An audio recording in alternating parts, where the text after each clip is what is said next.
Okay, welcome to the Pyramid of Methods. Now, this is going to be really helpful when you are trying to figure out your best response to counter your weight gain, and then to even see yourself under this light and why things might have worked and then not worked, or completely failed, or worked for quite a period of time and then reverted.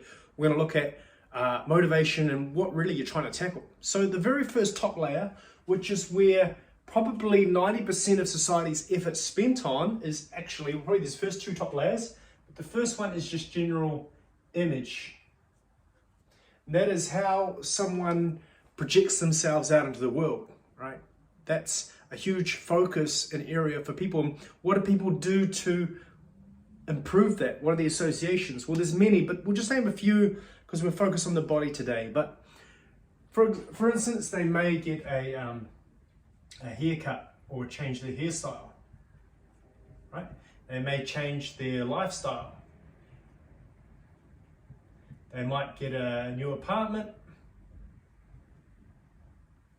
new clothes, a new car. Okay, all of that might actually be compensating for the fact they actually don't feel in control of their body, but they end up trying to tackle all these things to improve their image. So let's say when they chuck a bunch of money and a bunch of resources in that and they still feel crap because they bought these new clothes but they can't fit into them, they then go and they focus on what we call not just their image but their body image. Now, if someone's primarily concerned with the body image, they're not necessarily wanting to create an ongoing, sustainable, healthy way to change it. They want a quick fix. So what examples of quick fixes that people put in place for this? They'll get like new clothes, they'll get a waistband, and they'll get things like surgery. So like, you know, for a woman it could be a corset or a waistband to bring in the waist. For guys and girls, it's very easy body image manipulation. Clothes, like more baggy clothes or more fitting clothes, depending on how that person wants to look. And again, plastic surgery is another big driver, just to tackle body image, okay? So then once the person does a bunch of that and they still don't feel good because they still don't feel on top of their situation, they get in a third layer and they think, you know what I've got to do is I've got to just control my weight. So they go to try and control their body weight. So and again, they go for the easiest option out there. And so what are some really easy options to control the weight? They'll go on things like cleansers, crash diets, salt water flushes, weigh themselves on favorable angles, slimming patches, and saunas. So very quick ways to control their body weight. All right, so slimming patches,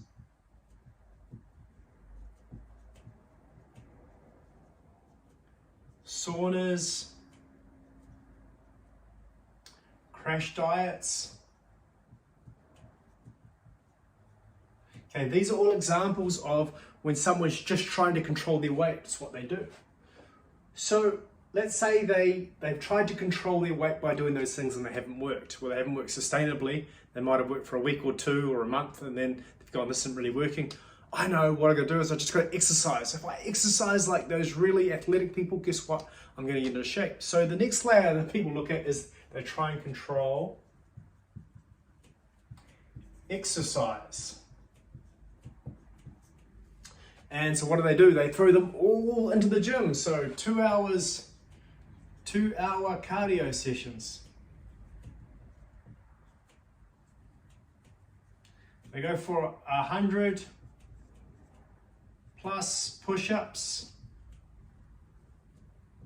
and sit-ups a day. Because they heard that's what you got to do to keep in shape. So they go all out on that. And then what happens is, what they don't realize is, even though their body might get a bit stronger, they might get a bit fitter, they've got less willpower in the evening. And guess what? It's so easy. With only 2 or 3 extra bowls of ice cream or an extra serving of meals, they actually eat all those calories back. And then some quite often. And they wonder why the scale's not budging or even getting larger on the scale.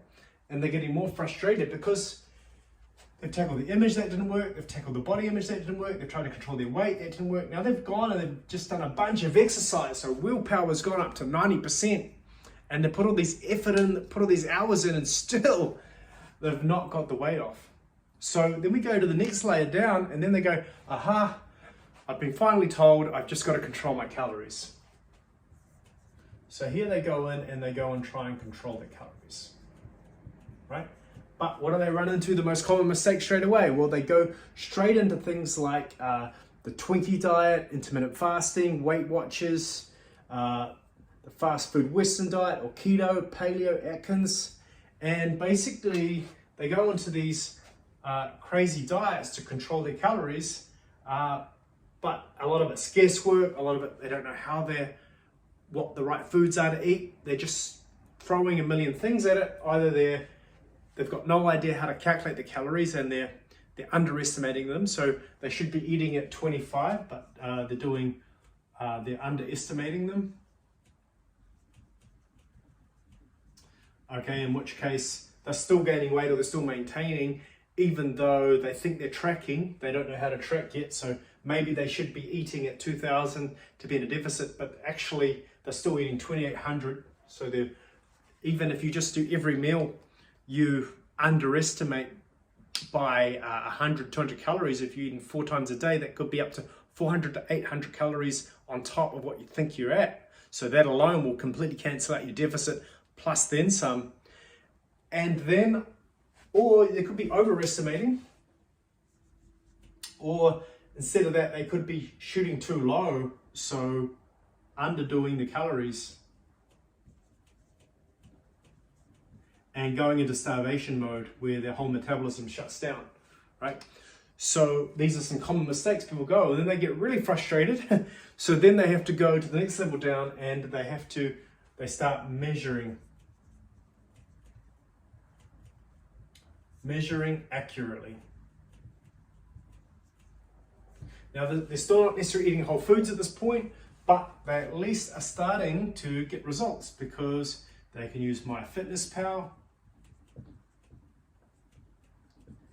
And at this point, it can be really sustainable. It can be really rewarding because they can see what's working, but also can be quite fatiguing because they go, wow, this is really what I'm going to be eating at for me to feel comfortable. So it's not necessarily sustainable at this point.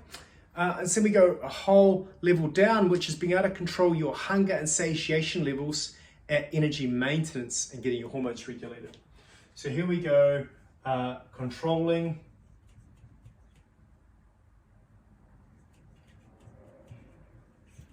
your hunger to satiation levels. All right, so what that does is once you've got to that level, you can really figure out internally what often takes care of all the rest of it up here.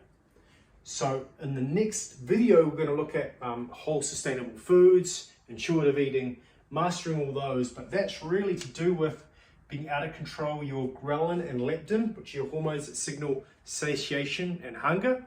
To really tackle hunger and satiation, we need to look at how to bring in the building blocks of a great nutrition plan that will set you up to do that from the inside out. And once you've done that, you'll find that the measuring becomes less important, the counting of calories becomes less important, the controlling of exercise becomes less important, the control of weight becomes less important. The things you do up here for your body image become less of a focus, and even your image does.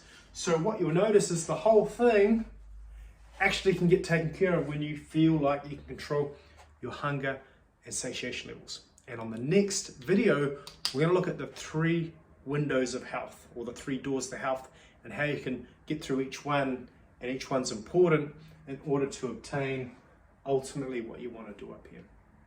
So look forward to seeing you in the next video. Ciao.